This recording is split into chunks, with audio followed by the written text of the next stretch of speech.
Hello students and welcome back. और बच्चों, आज से हम लोग शुरू करने जा रहे हैं क्लास 12th के लिए अकाउंटेंसी में आपकी थर्ड बुक, जिसका नाम है analysis of financial statement. So students, now let us take asset side of balance sheet. तो बच्चों, एसेट साइड में सबसे पहला हेड जो हमारे पास है that is non current assets. So first head is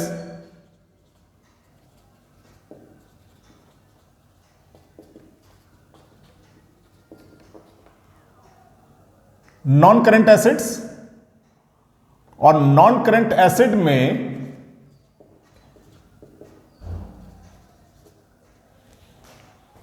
a सब हेड हमारे पास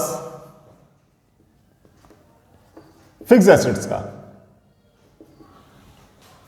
राइट। और बच्चों, फिक्स एसेट्स में हमारे पास टेंजिबल, इनटेंजिबल या फिर डब्ल्यूआईपी, कैपिटल डब्ल्यूआईपी कहा जाता है कि ऐसे किसी भी मशीन या प्लांट का इंस्टॉलेशन जो कि फाइनेंशियल ईयर की क्लोजिंग तक कंप्लीट नहीं हुआ है। Is that clear? So fix assets में हमारे पास जो आइटम्स हो सकते हैं that is plant and machinery,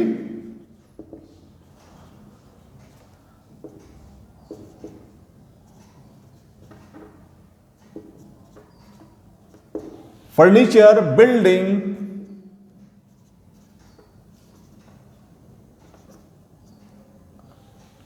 etc. right? और बच्चों, इंटेंजिबल एसेट्स, इंटेंजिबल एसेट्स में हमारे पास आता है गुडविल। और बच्चों, इंटेंजिबल एसेट्स में हमारे पास आता है जितने भी इंटेलेक्चुअल प्रॉपर्टी राइट्स है। और इंटेलेक्चुअल प्रॉपर्टी राइट्स मींस आपके patents, your copyrights,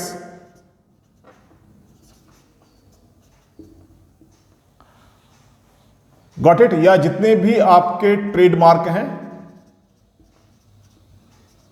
all these are the part of intangible fixed assets. Is that clear? Now we have second subhead, and that is non-current investment.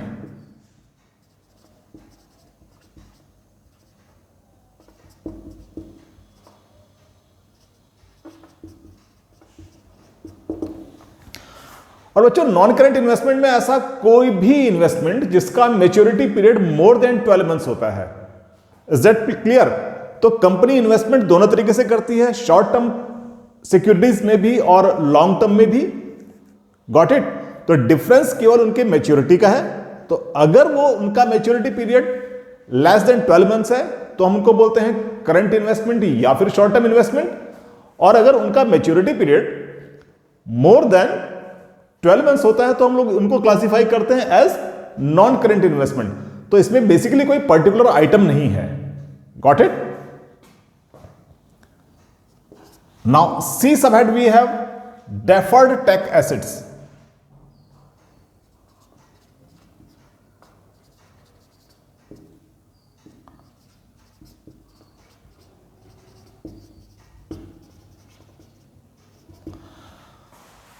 तो बच्चों, liability वाले section में हम लोगों ने पढ़ा था डेफर्ड टैक्स लाइबिलिटीज, यानी कि it is a difference between actual tax minus advance tax, right.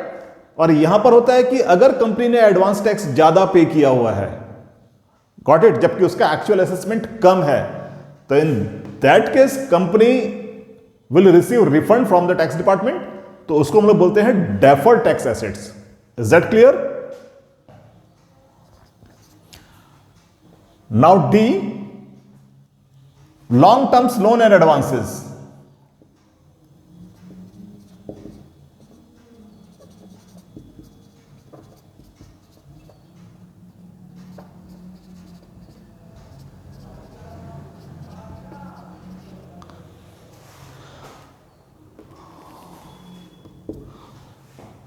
सो जो अक्सर एक कंफ्यूजन हो जाता है बोरोइंग्स को और लोन्स को लेके। बोरोइंग्स, तो बच्चों अक्सर एक कंफ्यूजन होता है लोन्स को लेकर। एक लोन वो है जो हम देते हैं, राइट, एक लोन वो होता है जो हम लेते हैं। सो ऑलवेज रिमेंबर, किसी भी कंपनी की अकाउंट की बैलेंस शीट में अगर बोरोइंग टर्म है तो बोरोइंग लिखा जाता है लाइबिलिटीज के लिए। इट मींस कंपनी ने जो लोन लिया हुआ है। और अगर कहीं भी ये एडवांसेस वर्ड आता है लोन के साथ, देन इट मींस कंपनी ने पैसा किसी और को लैंड किया हुआ, यानी कि किसी और को लोन दिया हुआ है, तो that will be treated as an asset. So always remember, advances word use किया जाता है लैंडिंग के लिए, यानी कि वो पैसा जो आपने किसी को उधार यानी कि लोन दिया हुआ है। Is that clear? So long term loan advances में ऐसा कोई भी लोन जो कंपनी किसी अदर एंटिटीज को देती है और उसका maturity period more than 12 months है। Is that clear?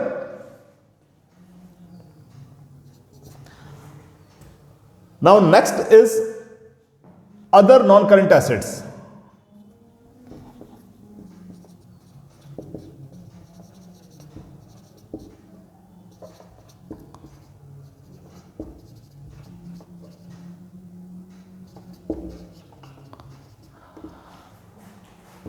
तो इसमें ऐसा कोई there is not a particular item, but ऐसी कोई भी नॉन करंट एसेट्स किसी भी कंपनी की या किसी भी बिजनेस एंटिटीज की जो कि इनमें यहां पर कहीं पर भी इंक्लूड नहीं होता है, that will be included in other non current assets.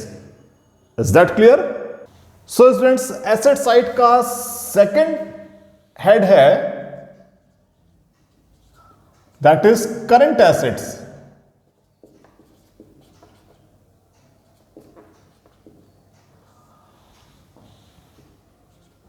So students, current assets में पहला सब आता है current investment.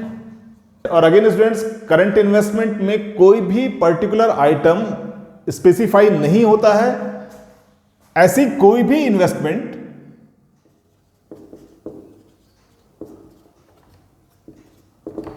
With maturity period less than 12 month, वो सभी इंक्लूड होते हैं करंट इन्वेस्टमेंट में। Is that clear? Now second sub head, that is inventory.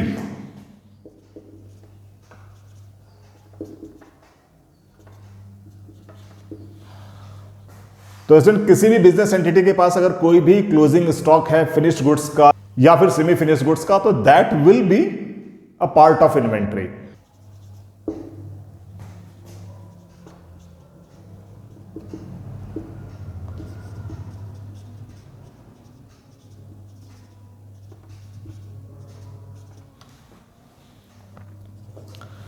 Next sub head we have trade receivable.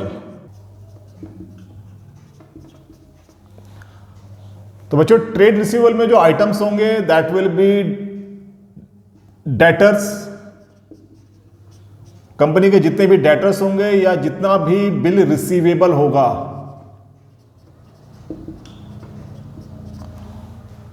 This will be part of trade receivable. Now next subhead we have cash and cash equivalent.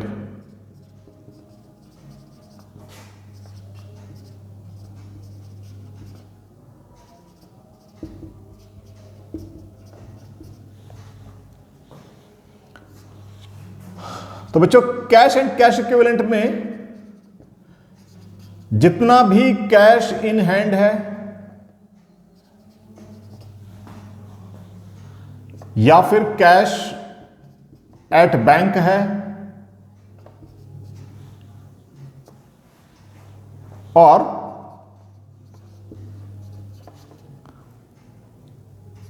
Checks in hand,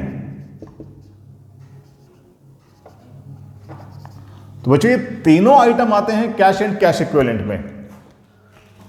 got it? Next is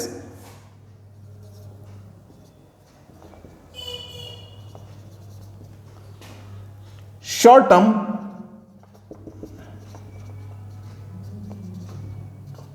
loans and advances. Again students, loans and advances अगर इनका maturity period यानी कि इनका जो receivable है अगर within 12 months है, then it will be short term loan and advances. और अगर मोर देन 12 मंथ्स होता है तो ये फिर किसका पार्ट होता है? नॉन करंट एसेट्स का। Is that clear? And finally, we have a subhead, that is